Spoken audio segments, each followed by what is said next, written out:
It's Monday night, and we're sharpening our takes. You're tuned into The Cut, hosted by Thomas Roth. Hey there, everybody. Welcome to the newest edition of The Cut. I'm Thomas Roth, and I'm here to give you the real, unfiltered takes on everything from politics and current events to conspiracy theories, entertainment, and pop culture. The goal here at The Cut's simple: to keep you informed and entertained while building a mutual trust through an honest, no-nonsense conversation.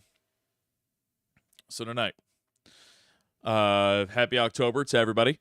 We're starting into the tail end of the year, the last 3 months of the year, as it were, and it's actually like my favorite time of the year. I love October through end of December just because of all the stuff that goes on through that. So,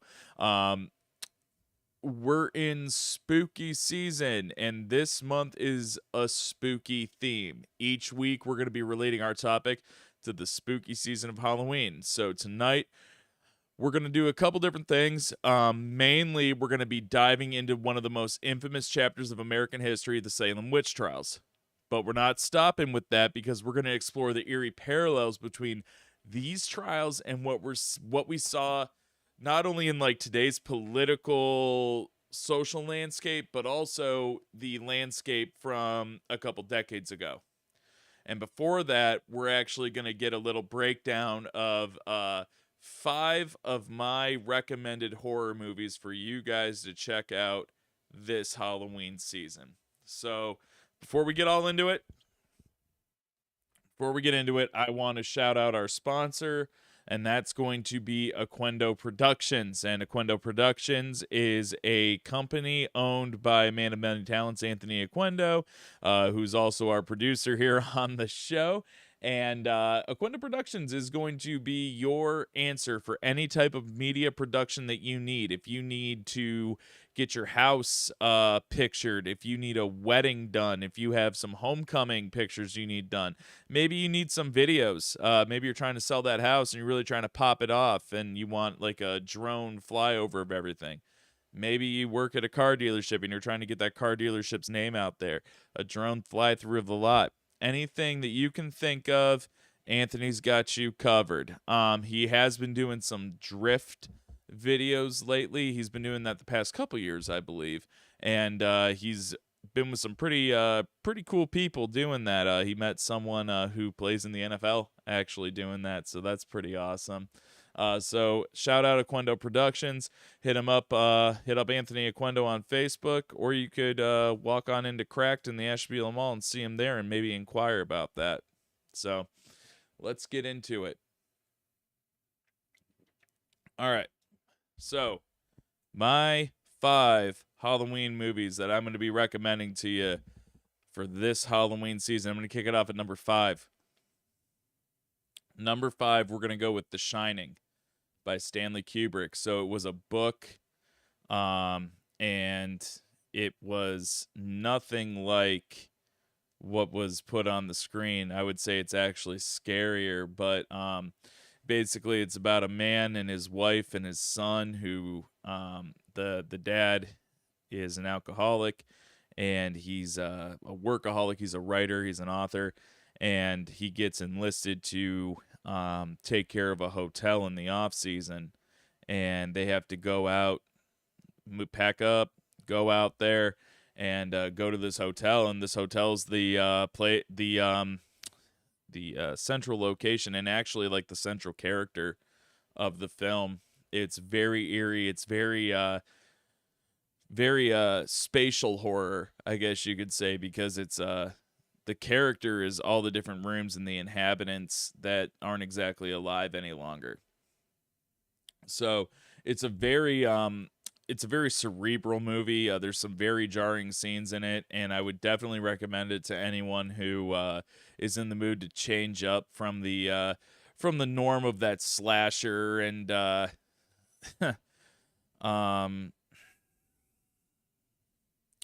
that slasher type thing. It's gonna be something very interesting for you to watch. If I'm gonna go to number 4, number 4 would actually be the original Blair Witch Project. Anyone who's kind of Anthony or I's age knows The Blair Witch Project came out like 1999, 2000, and it's kind of really kicked off that found footage horror.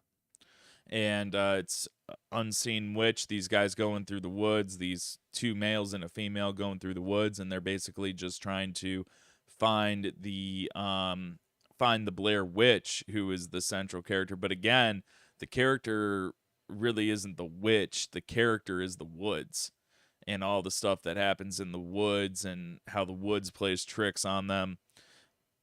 Excuse me. My younger brother and I really liked the movie a whole heck of a lot, and a really good memory I have of it is we would go at Thanksgiving time. We would go down to this state park called Salt Fork down in Cambridge, Ohio, and we had just seen the movie, and we would go on a nature hike with my mom every year the morning of Thanksgiving, and we we pretended that we were in the Blair Witch. Going through these woods and acting like we heard stuff and kind of trying to reenact it. It was a lot of fun, but it was actually a very scary movie.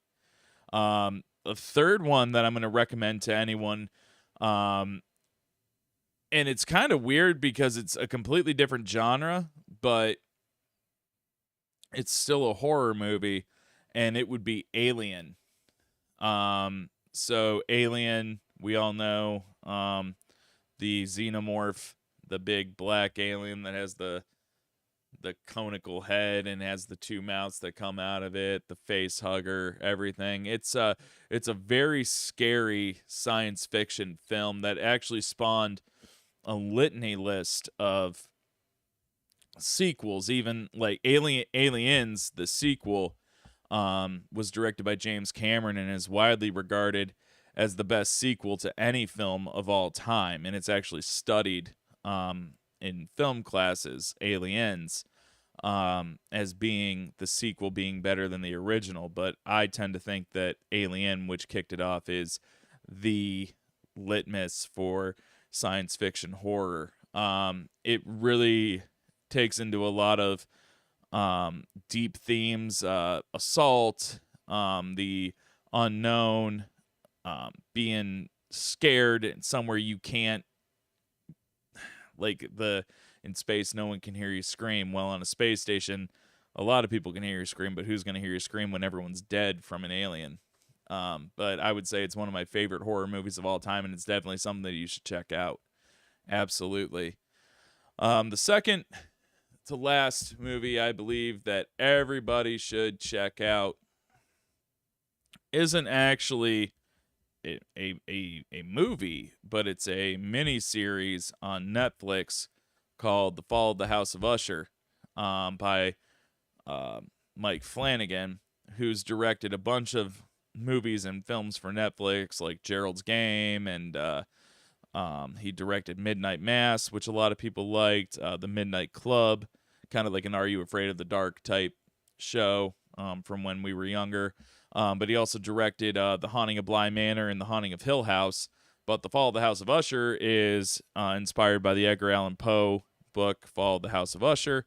But it follows Roderick Usher and all of his children. And each child is based on another one of Edgar Allan Poe's stories. And if you watch Edgar Allan, or if you read Edgar Allan Poe or anything, it's a very, very good, very involved, very convoluted story, but actually comes all together at the end and really throws you for a loop. It's Mike Flanagan really makes some scary stuff, and it's like Midnight Mass was absolutely petrifying, but House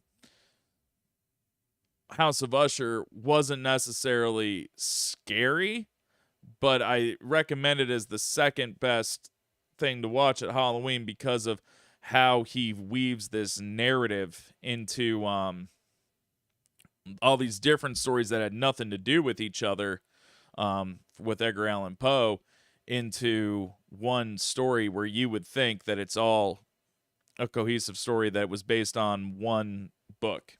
It was absolutely insane, and the characters in it, the actors who play these characters, a lot of really great actors from right now, and also some actors from yesteryear. especially Mark Hamill, who played Luke Skywalker in Star Wars, is one of the characters, and he's actually one of the scariest people in the show because you don't know like a lot about him, and they deliberately keep some stuff quiet about him until the end, and it's very good.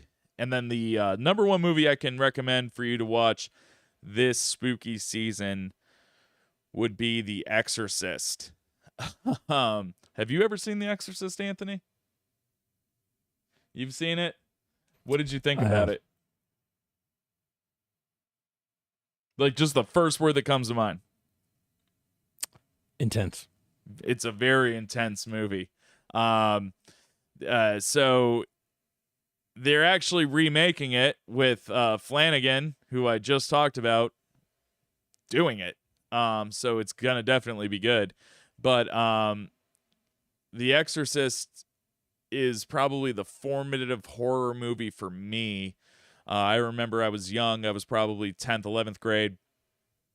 And it was when the Sci-Fi Channel was actually good. And it wasn't SYFY, it was SCIFI, before the rebrand. And I'm watching this movie one night. I'm in my parents' den, and I'm watching it, and I hear my dad coming through, and he looks in, and he's like, "Hey, what are you watching?" And I said, some movie called The Exorcist. It's kind of dumb, actually.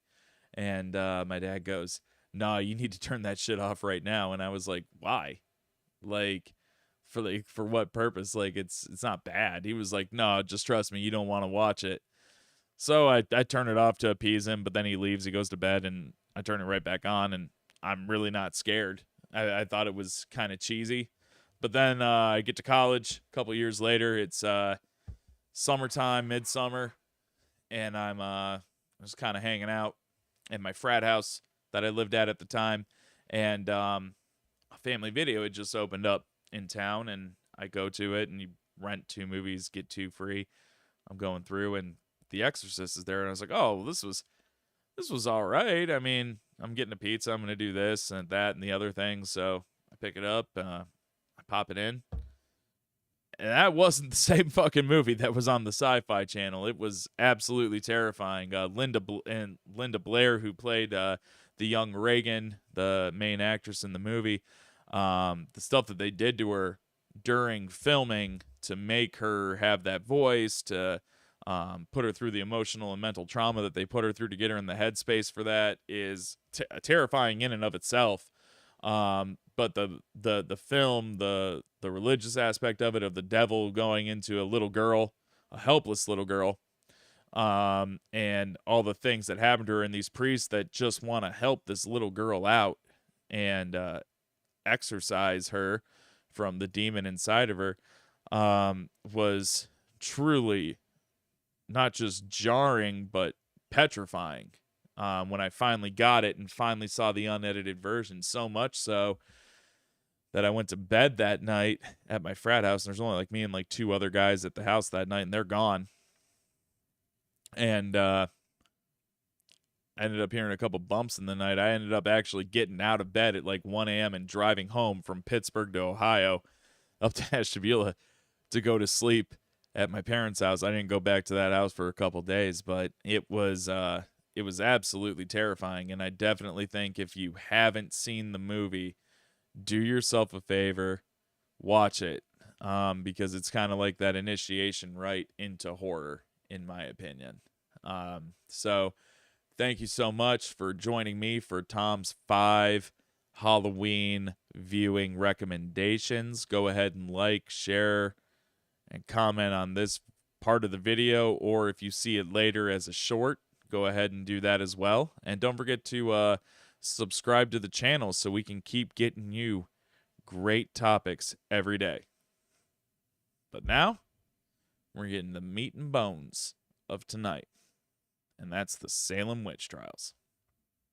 So come on, take a journey with me as we hear about the history of the Salem witch trials and how the Salem witch trials today are still present. So what were the Salem witch trials? So the very short explanation. From 1692 to 1693, there was a series of hearings and prosecutions in Massachusetts where 20 people were executed on accusations of witchcraft. So there were some key causes of this hysteria, and one of them was religious fervor. So that's the fear of the unknown, societal pressures, and economic stress all playing in with religious fervor to make a very a very excitable environment. So back then in Massachusetts, there was a religious sect called the Puritans, and the Puritans had this intense belief, and intense belief, that the world was a like a battleground between God and Satan, and anything out of the ordinary, like a weird illness or even a failed crop, was seen as the sign of the devil's influence. And back then, I mean, they didn't really have modern science to explain things like disease or natural disasters, so a lot of stuff we consider is just like bad luck, biology, or, computer glitching, they saw as supernatural. And plus, they were living in these small, tight-knit communities, and they were constantly on edge from conflicts with the Native Americans and the fear of the wilderness, just a big fear of the unknown. So it's almost like they were already living in survival mode, and any strange behavior or misfortune just added to that paranoia, and that paranoia could turn into accusations real fast. And it didn't really help that societal pressures played a huge role too.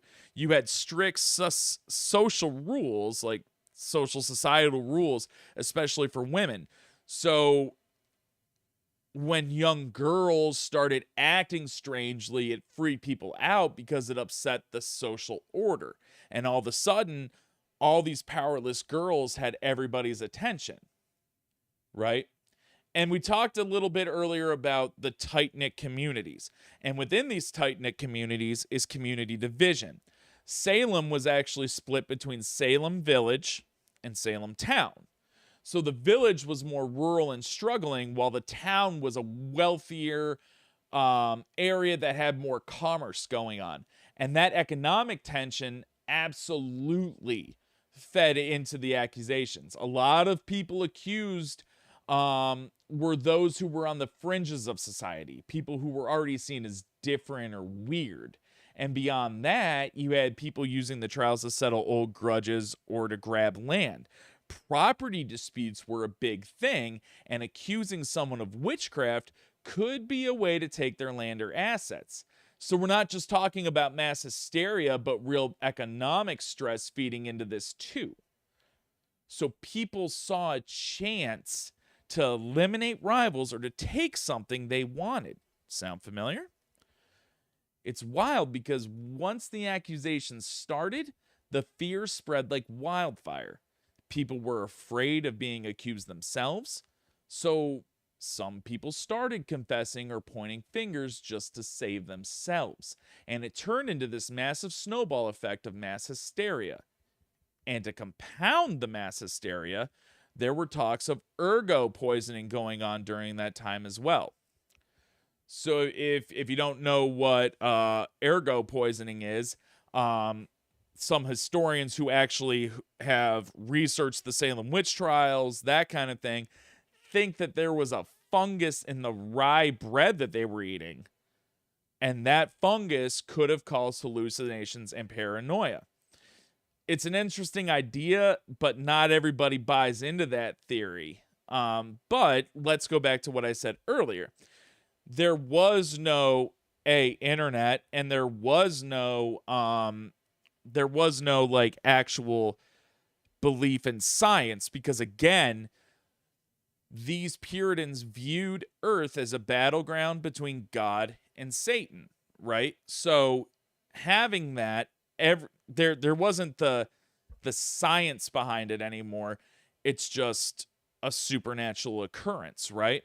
So it's absolutely possible that ergo poisoning could have been a proprietor of these hallucinations and accusations of witchcraft, but you wouldn't know because these people weren't based in reason, they were based in religion. And there's nothing wrong with that. There's nothing wrong with having a religious belief and adhering to that. I'll never say that, but the thing is they eschewed practical thought for their religious beliefs. And as we know today, that is a dangerous thing.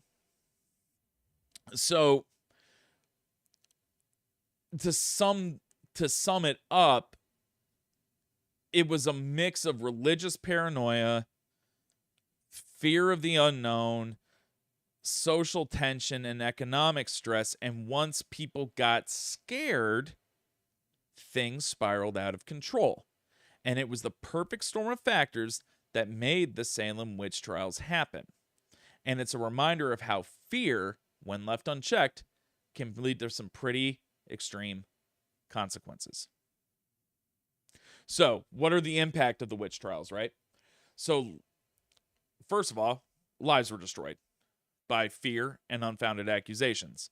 Now, when this occurred, innocent people were executed, and 19 people were hung, and one man, Giles Corey, was pressed to death with heavy stones. These individuals were innocent, but they lost their lives due to baseless accusations of witchcraft.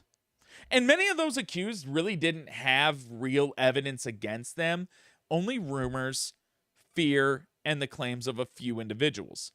Their only crime was being different or disliked, and once accused, I mean, it's nearly impossible to prove your innocence at that point, right? And think about that if that happened today. We have access to information like we've never had before. We have the phones with us. We have our Macs. We have access to books. We have access to critical thinking, right? And today, people who are different or disliked, it's easy to dox them. It's easy to do things to ruin people's lives via a phone, via the internet, via word of mouth, because of how fast things can travel now. So it's almost like now we have more access than ever before to do a Salem witch trial type event, right? And we're going to see that in a little bit. I'm going to get to that in a little bit here, but what blows my mind even to this, like, I've been researching this for a couple weeks in preparation of this podcast because I was really pumped about it, right? But people who are different or people that are disliked, no matter what, they're people. And in my opinion, it's always innocent until proven guilty. I mean, if you've wronged me, and I know you've wronged me, I'm at least gonna hear you out to see where the disconnect was, right? So, hey, maybe it was an error on my end, or maybe it is a you problem, right? And if it's a you problem, then that isn't on me. But if it's a me problem and I'm causing the dislike or causing the opinion that I'm different, I'm going to explain to you my point of view. But these people didn't get that, right? It was just, hey, you're guilty, we don't give a shit, and you're going to die because you're a witch. And imagine being accused of being a witch, a servant of the devil, in a society, a puritanical society at that, with very close communities and where word's going to travel really quick. And especially if, just to use Anthony and I as an example, let's say Anthony is a landowner and my property's right next to his. And back in the day, his family owned that property, but my family bought it from his family. But he never liked that because, hey, that's Tom's family. My family built that farm. I want that back. He'll never sell it to me. So I'm going to say that his wife's a witch. And I'm going to get that land back. That's what people were doing back then. And it's very scary to think that kind of thing was so accepted. Now, there was a definite breakdown of trust within the community, and accusations led to families being ripped apart. As I alluded to earlier, husbands were forced to testify against their wives, parents against children, and neighbors against each other. People had to choose between their loved ones and their own safety, and the children of those accused faced severe consequences. They often lost their parents to execution or imprisonment. and they were left without protection or resources. And many grew up as outcasts due to their parents, their family, as it were, their tarnished name. So imagine you're a little kid, you're 9 years old, and your mom was accused of witchcraft. She's murdered. Your dad is an outcast now, and you, who have nothing to do with this, you're just the child of parents who were victims of an unfortunate circumstance. There was no system to go into. There was no foster homes that you could go into. There was no family that you could go to because your name's tarnished. The others don't want to be associated with that for fear of A, the unfounded accusation of being associated with a witch, or B, what do we do with this kid? It's not my responsibility. It's not my chair. It's not my problem, right? But that's the sad thing about it. How many, these 19 families, 19 women and one man, that's 20 families that were fractured, and countless others who had to deal with the fallout of that, right?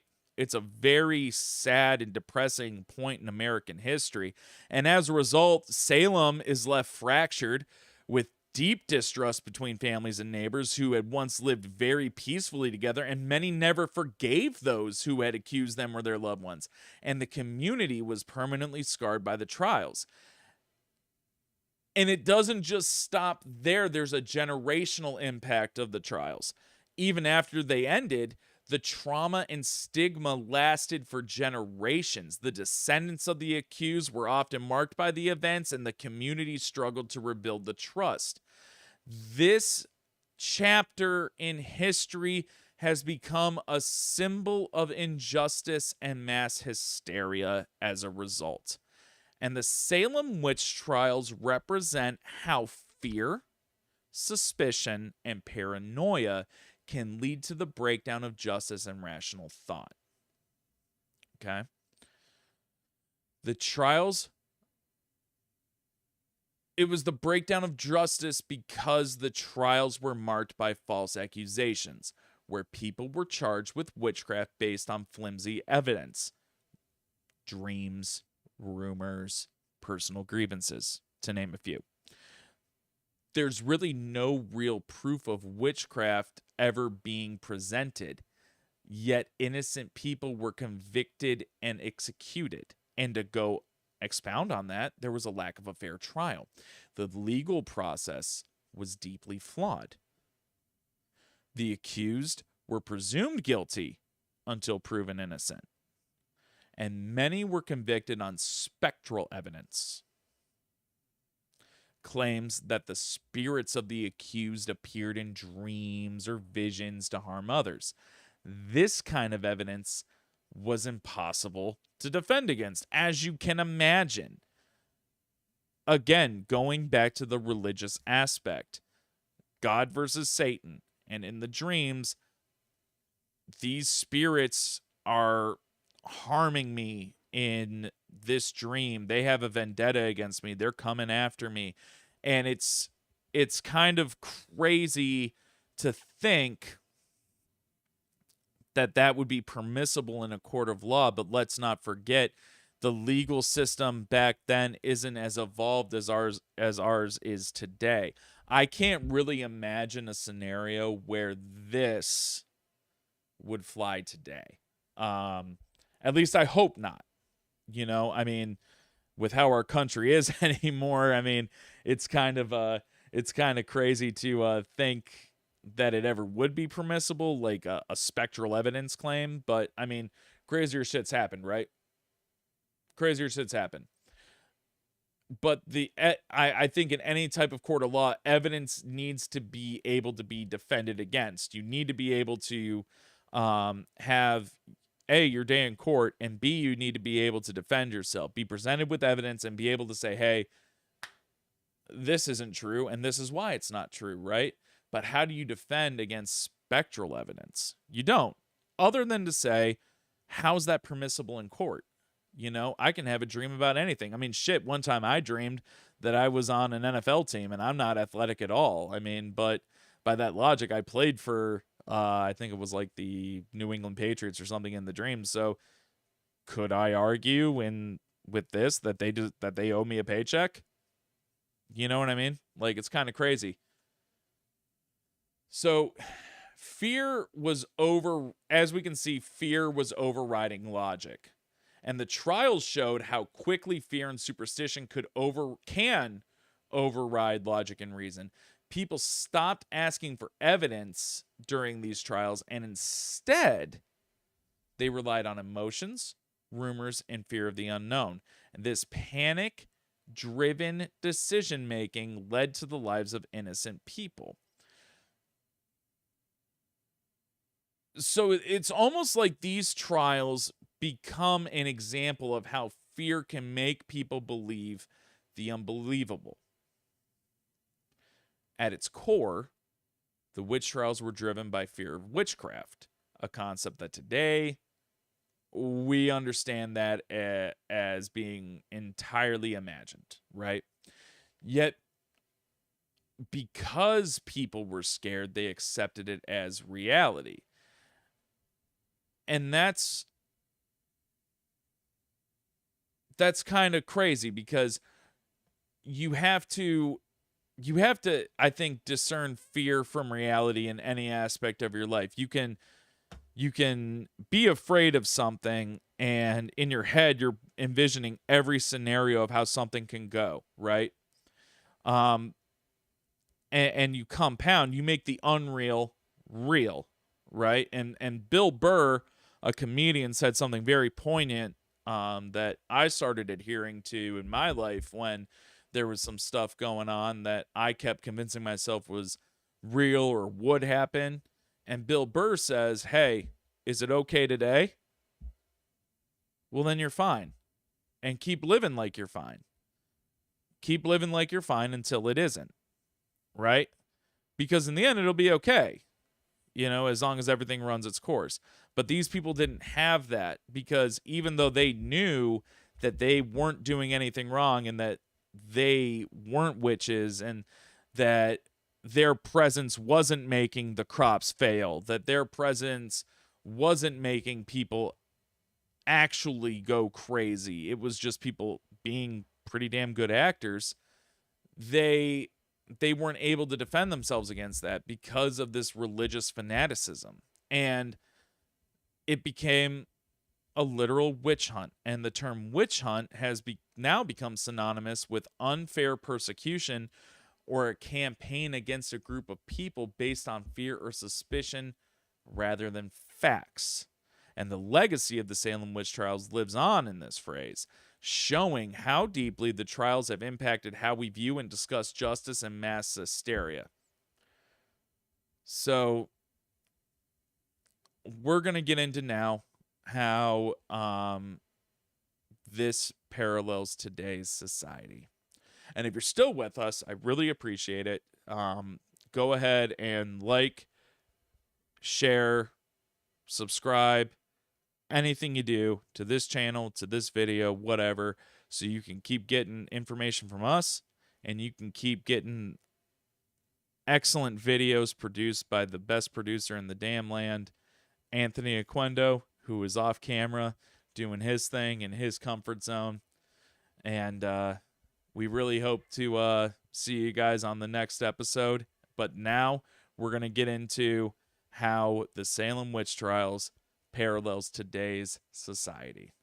So let me take a quick sip of my drink, and we're going to get going.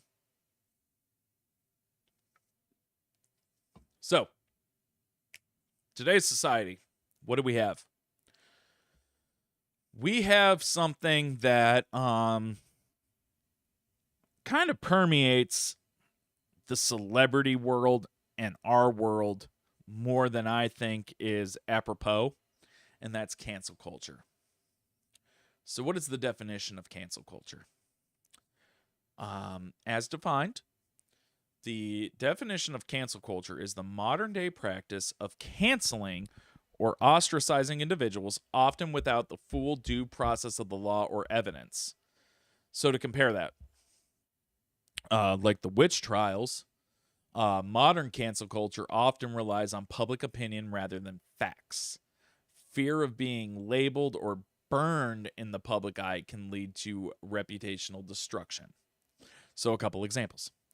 Public figures or celebrities facing career destruction from accusations, whether proven or not. I can't think of anyone more appropriate to talk about right now than to someone who has been part of some spooky stuff himself. And that celebrity faced some wrongful cancellation after evidence later came out supporting their innocence. Mr. Johnny Depp. Now, if you've lived under a rock for the past 5 years, Johnny Depp was accused of domestic abuse by his ex-wife Amber Heard, which led to significant damage to his reputation and career. He lost major roles, including being dropped from the Fantastic Beasts franchise and facing very public backlash. So we're going to actually look at a video here of Johnny Depp on trial. So, Anthony, if you can pull that up for me, big guy, I would appreciate it. Ever physically assaulted Miss Heard? Never. Have you ever sexually assaulted Miss Heard? Never. Certainly not. What have you lost as a result of Miss Heard making these allegations against you?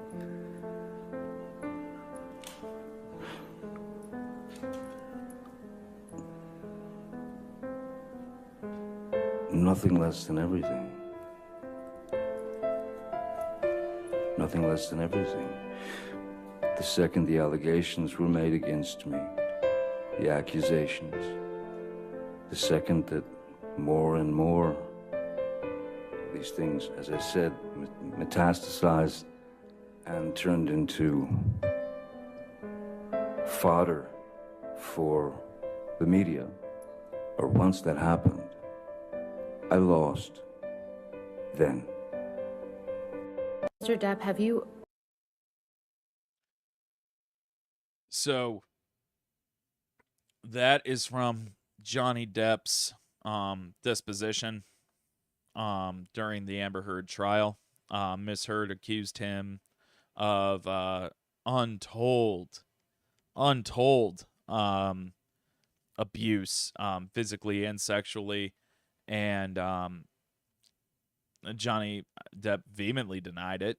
And when the evidence came out, I mean, everyone, and I was guilty of it.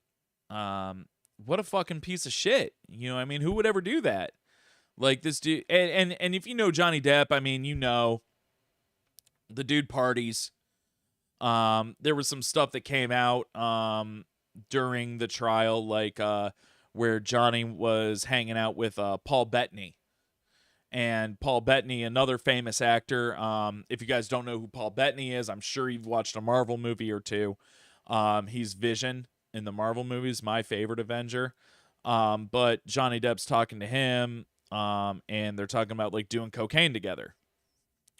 So I'm like, oh, well, he's doing blow. He's drinking all the time, and he's in a bit of a career rut. And Amber Heard's blowing up. You know, like she was just in Aquaman. She played a huge role in Aquaman. She played the princess for Jason Momoa's character, Mira, I think her name was.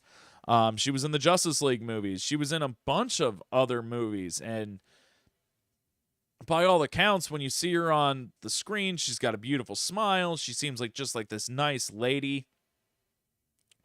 And in 2022, these evidence comes to light suggesting that Amber Heard had been abusive towards Johnny Depp, and Johnny Depp's legal team successfully argued that Heard's allegations were false and defamatory. So Johnny wins the lawsuit, with the jury awarding him significant damages. And think about what we had just spoke about, right? Think about what we just spoke about, how I said earlier in the video, how when you have a situation, you start making all these things in your head, right? All these things in your head that make the untrue thing true. Well, what did I do? I just gave examples. Hey, he was doing blow. He likes to party, and Amber Heard was blowing up. He was probably jealous, and that's why he did all this shit to Amber Heard. And then when the public narrative around the case shifted, many people, me included, began to question the initial judgment against him and highlighted how quickly someone can be canceled before all the facts are known. And I mean, I'd be the first one to apologize to Johnny Depp. Do I think Johnny Depp's a saint? Absolutely not. He's an actor. He's been an actor since, I think, like the 70s. He's probably done some pretty shitty things. But in this instance, it was a witch hunt, a modern day witch hunt, where the public opinion and incomplete evidence resulted in severe consequences for Johnny Depp before the truth was fully revealed. And Johnny Depp lost, as he said, nothing less than everything. I mean, old boy was in that Pirates movie, the Pirates of the Caribbean. He was the captain, Captain Jack. And I mean, for all intents and purposes, people love those movies. He was a big figure. Disney drops him. He was supposed to be in the Beetlejuice sequel that had been in development for years, and he's nowhere to be found in there. So, I mean, he's an actor. He's a spokesperson for Sauvage by Dior. He has a rock band. He's an activist. I mean, he's not hurting for money, but what he, I think, was hurting for at that time was vindication, to be vindicated from these disgusting accusations that were put against him. And at the end of the day, I mean, what happened to him and what he went through was absolutely horrid. And that's not to discount here if he did anything to Miss Heard. You know, I pray that he didn't. And I pray that she I pray that she has found some peace as well, because to bring this against him, she had to have been hurt in some way. Maybe not to the extent that everyone was saying, but you know, it's just kind of crazy how we're so quick to jump the gun. Now, Anthony, I'm going to pivot here, and I see you have pulled something up that has piqued my interest on the screen, and I didn't even think of this dude. So why don't you tell me what you're thinking right now? I'm not thinking anything, actually. This just popped over on my notification, so I thought I'd share. It might be relevant. Why don't you pull it up? Go ahead and fill this. Might take me a second to get it to move over. So 2 weeks ago, I came out and I told you guys I'm no longer a Browns fan. And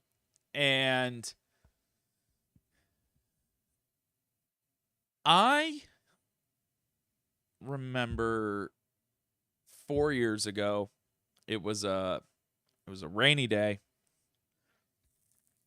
I got a notification on my cell phone.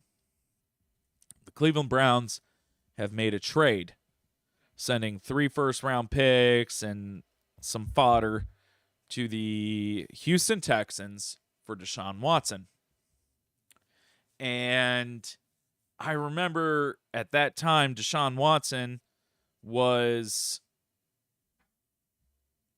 embroiled in sexual assault accusations.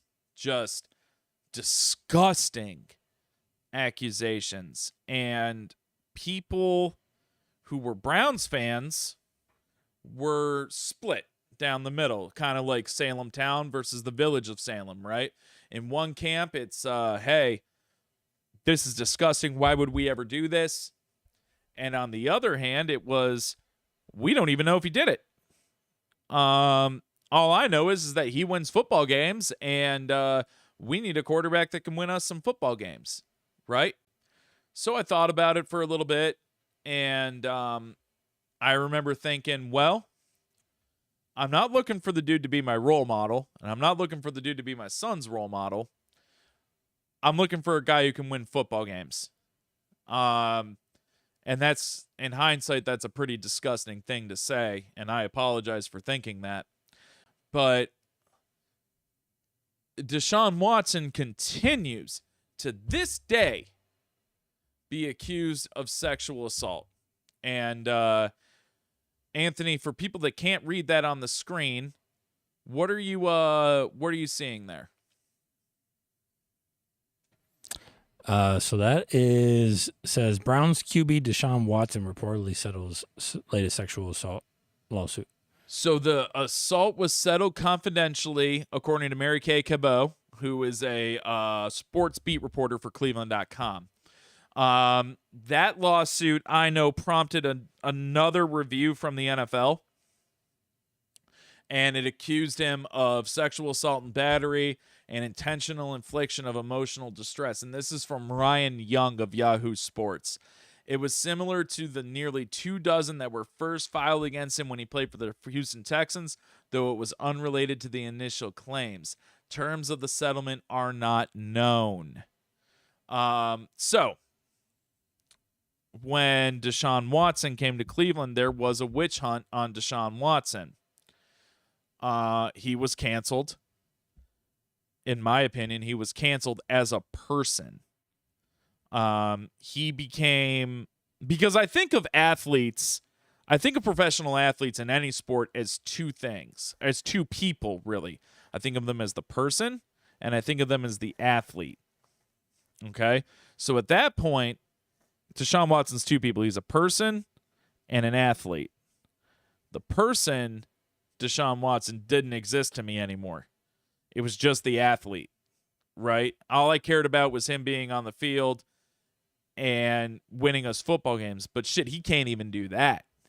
And he's the big reason I'm not a Browns fan anymore.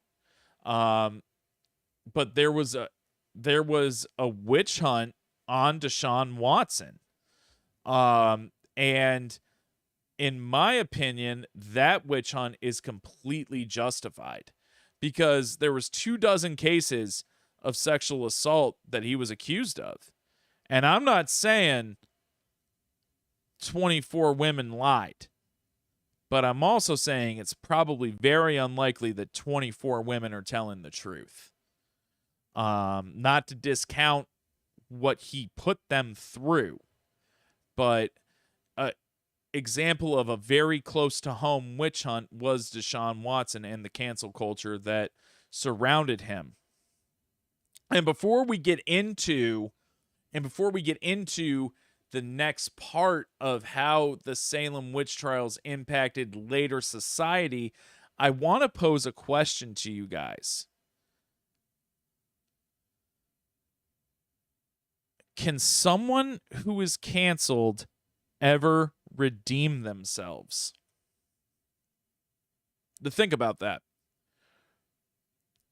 You get canceled by the public court of opinion, which is in many ways worse than the judicial courts, because these are your peers. These are people who care about you, who rooted for you. People who once rooted real hard for you are now rooting against you, and the people who rooted against you are rooting even harder against you, right? Is there a path to redemption for people who were canceled, and can they actually ever redeem themselves? And I do think that they can. We're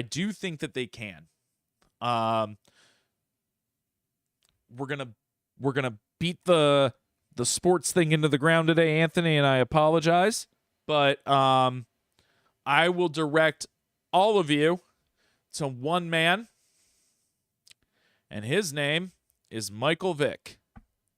So I'm pretty sure everybody knows the Michael Vick story. Prolific talent. Running quarterback, led Virginia Tech. I'm pretty sure they won a national title with him in college. number 1 overall draft pick by the Atlanta Falcons in 2002, I believe it was. And I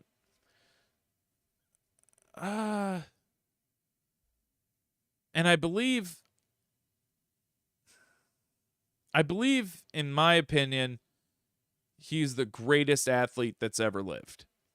For this reason, Michael Vick, there's a documentary on it, ESPN 30 for 30, and then there's another one from NFL Network called The Football Life, Michael Vick, that delve into it. What he did to dogs is deplorable.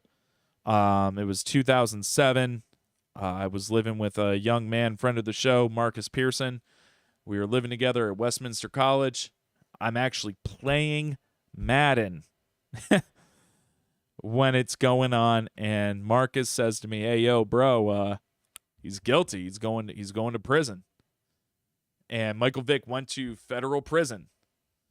He went to federal prison for running and operating Bad News Kennels, where he oversaw betting against dog fights and killing dogs who had lost, hanging them, shooting them, knifing them, everything. Just disgusting, deplorable things. It made me sick to my stomach, because especially as a guy who owns 3 dogs, one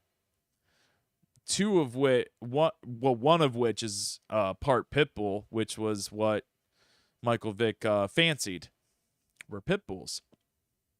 So Vick's in prison, and he does his time.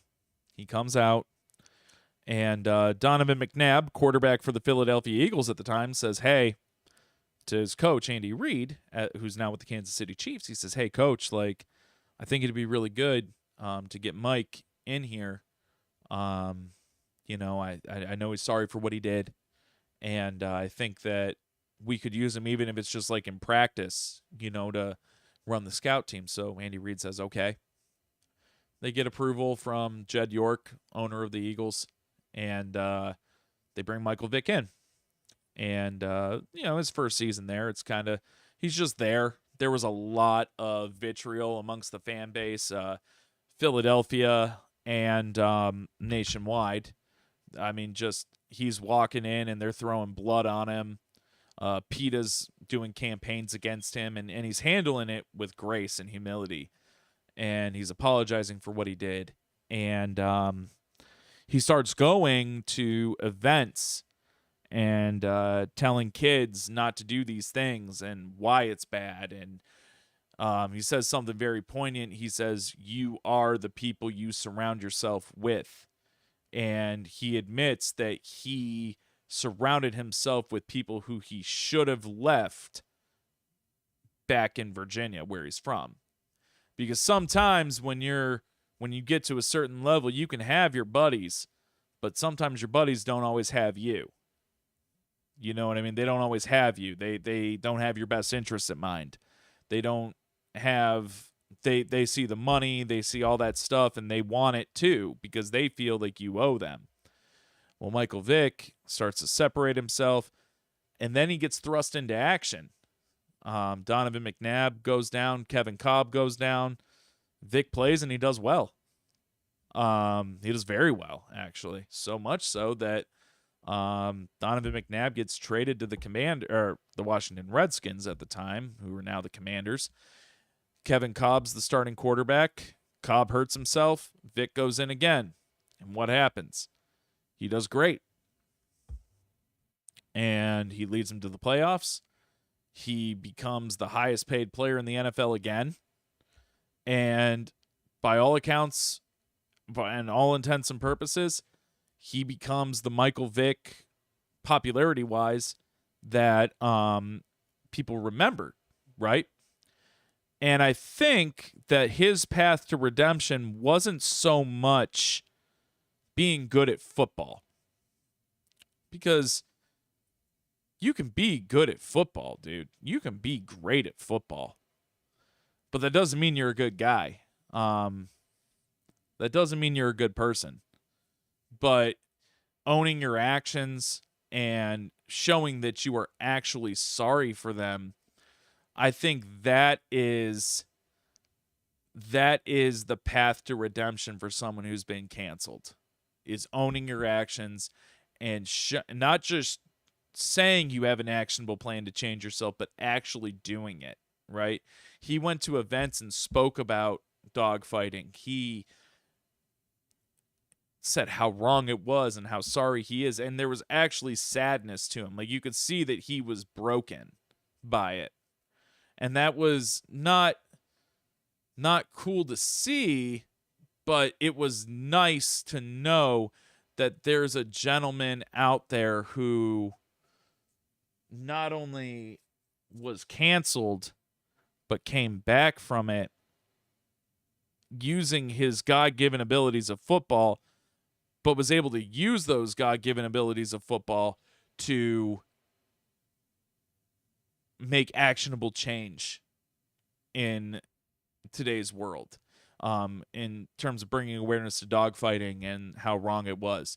So, Michael Vick, I applaud you for what you were able to do. And I think that Michael Vick is the guy who was able to uncancel himself. Now, he's still got detractors out there, but to them, I say he did his time and he did the right things. So, fuck you for still not liking Michael Vick. And if you've made it this far, we certainly appreciate it. Go ahead and like, share, comment, subscribe to this video, the entire video, every other video that we have, so we can continue to make this content and keep giving you guys good stuff. So we're going to end this video tonight by talking about a very eerily similar event to the Salem witch trials that happened in American history in the 1950s. And that involves Senator Joseph McCarthy. So in the early 1950s, Senator Joseph McCarthy led a campaign against alleged communists in the United States government and other institutions, a period that's now known as McCarthyism. And Joseph McCarthy's campaign against alleged communists in the U.S. government, again, often referred to as McCarthyism, began really in the late 1940s and reached its peak in the early 50s. After World War II, the United States was in the midst of the Cold War with the Soviet Union, and fears of communist infiltration and espionage went rampant, fueled by events such as the Soviet Union's atomic bomb tests in 1949 and the rise of communist regimes in Eastern Europe. The atmosphere of fear and suspicion created a fertile ground for anti-communist sentiment. Many Americans were concerned about the possibility of communism spreading within the United States and undermining democracy. So McCarthy accused numerous individuals of being communists or communist sympathizers without any substantial evidence. And he focused on government employees, especially those in the State Department, claiming that they were working to undermine the United States government from within. He also targeted various branches of the government, educators, and Hollywood figures. And many of his accusations were later proven to be unfounded. In 1954, the United States Senate censured McCarthy for his conduct, effectively ending... I would say it effectively ended his influence. Now,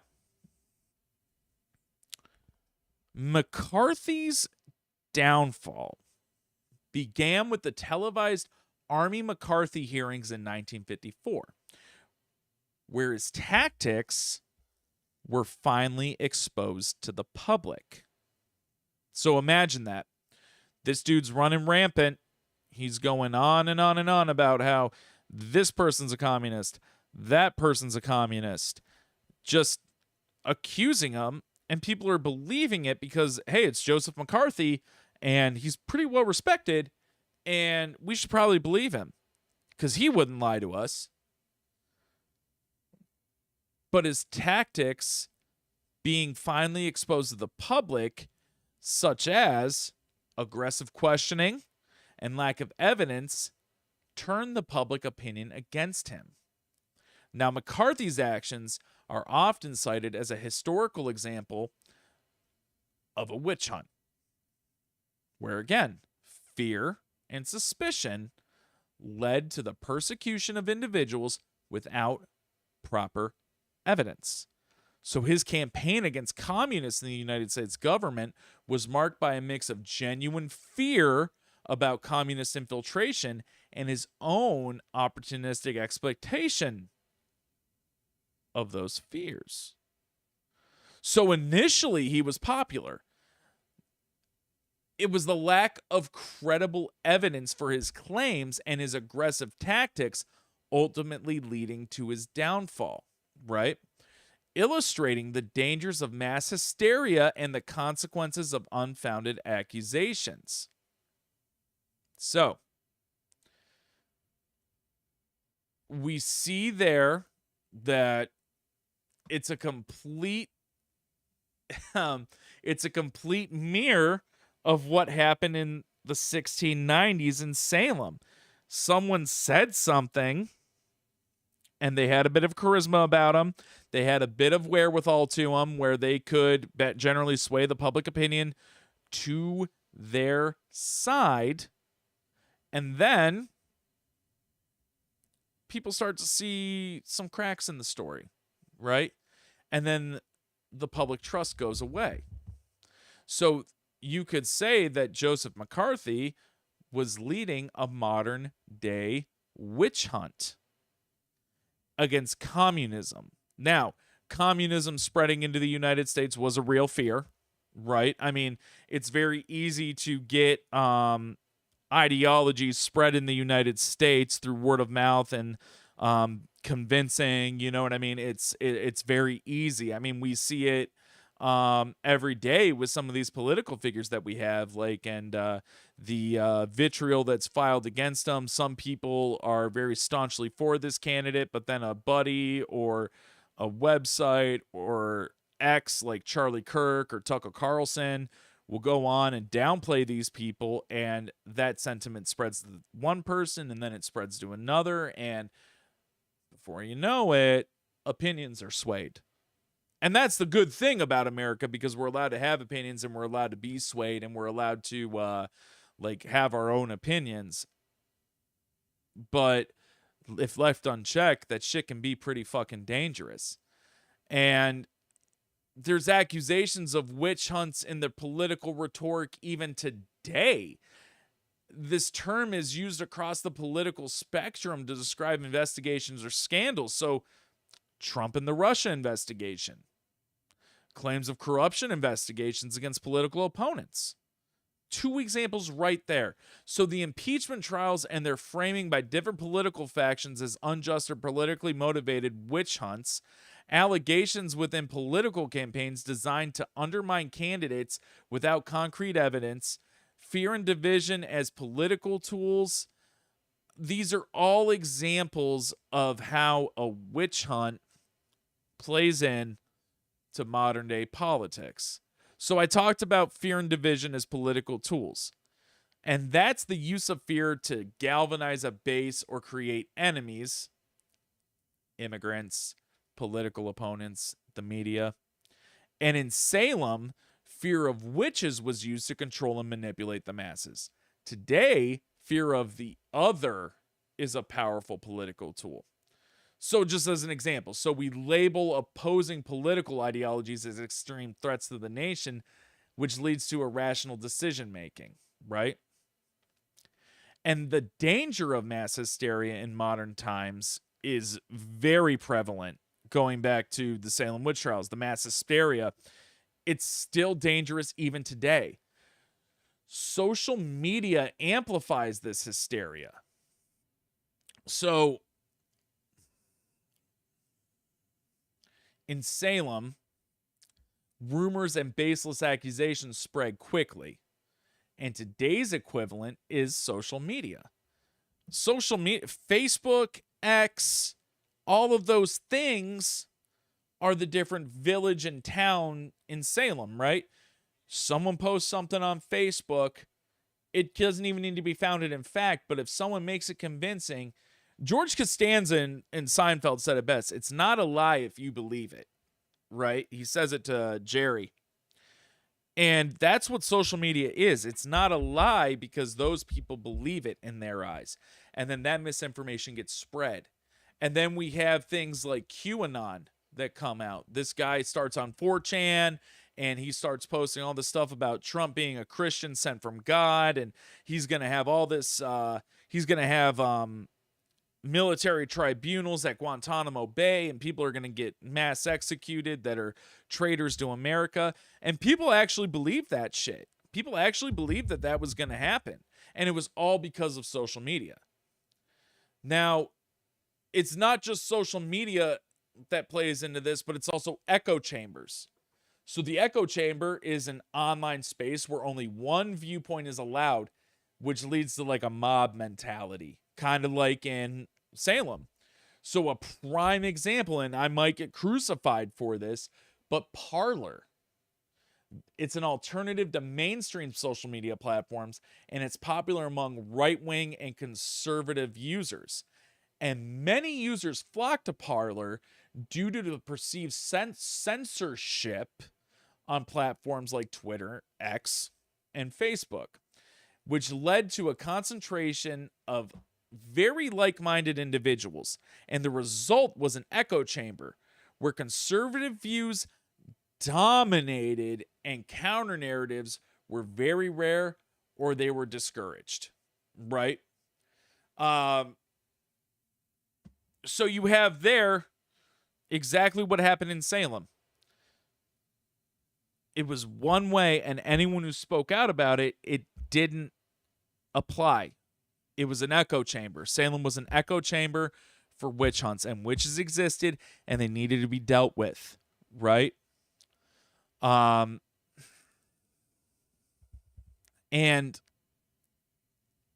it was a trial by the elders and the people that lived in Salem. And now there's a great example of that, but it's grown larger.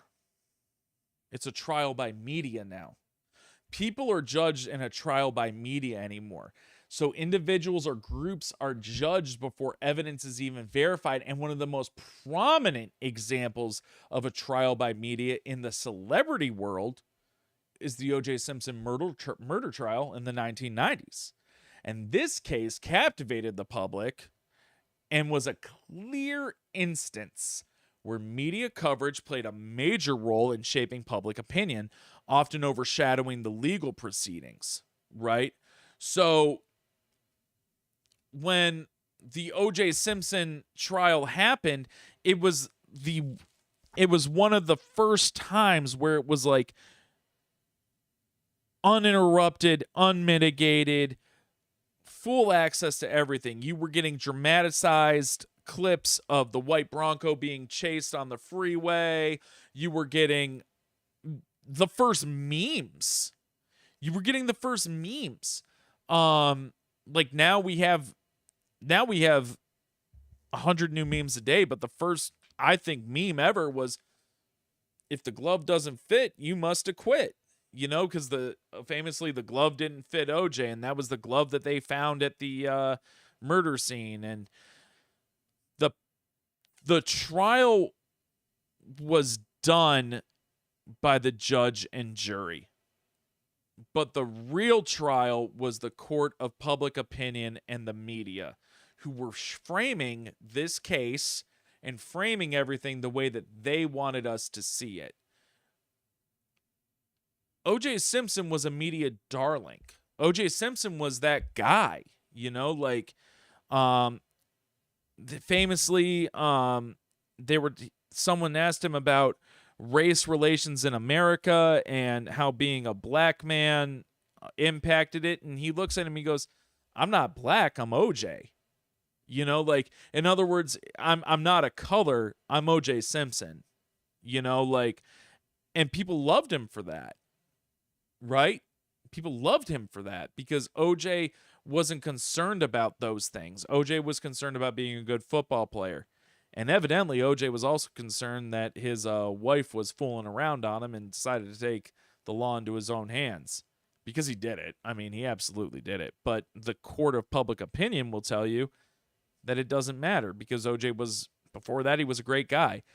So now we have this trial by media. We have this trial by Facebook now. We have this trial by X. And we're getting into that time now where information is just so freely transmitted that I truly wonder if there's going to be another instance of a Salem witch trial type event coming out due to due to Facebook, due to X, or even like now they talk about they log all your conversations on Xbox Live and PlayStation Network. What does that look like? What does that look like? The things you say online when you're playing Call of Duty can be brought in. People can get it now, and they can use it against you. You can get canceled for that shit. And being canceled, I feel, is the modern day equivalent to what happened to those women in the Salem witch trials. So the lessons from Salem, to conclude this whole thing, really highlights the importance of critical thinking, skepticism of unfounded accusations, and avoiding a mob mentality. So in today's world, it's really easy to go with the flow and go with everybody else, right? It's very, very easy to adhere to what other people say because they can give you all these facts and they can give you these articles. They can send you a Charlie Kirk video or Tucker Carlson or Colion Noir or whomever and help form your opinion. But the onus is on you as a person to do critical thinking, to look at these unfounded accusations and avoid just going with everybody else so that you feel included in a group or for fear of being ostracized. It's okay to be different. It's okay to have your own opinion.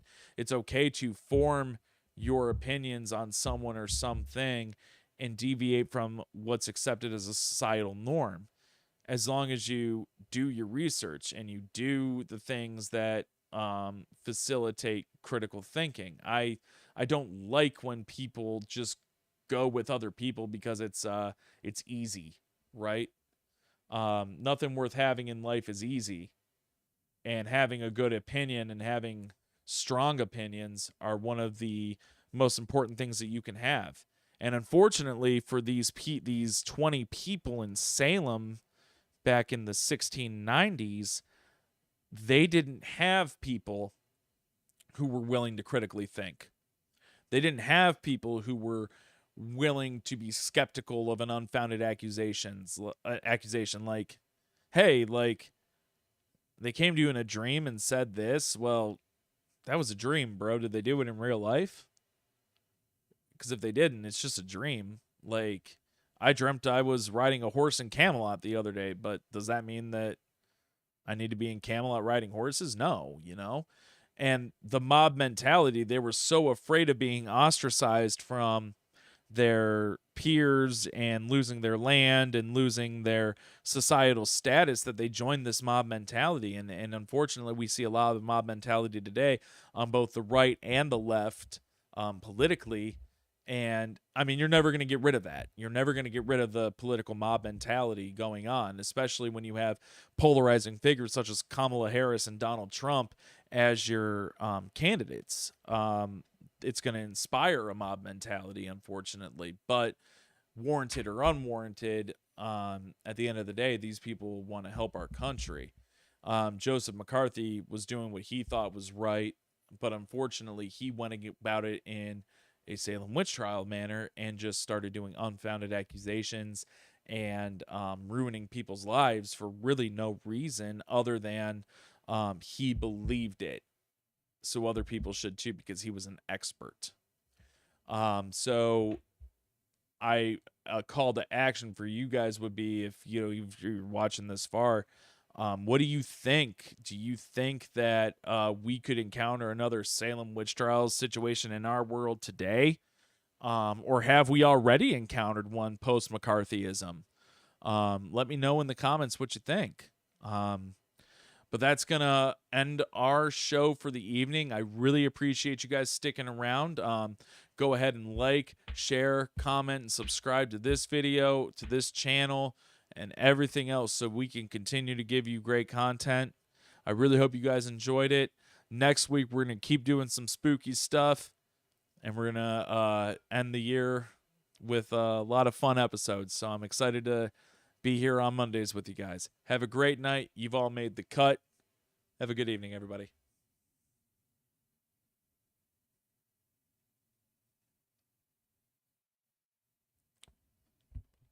You look perturbed. What do you mean?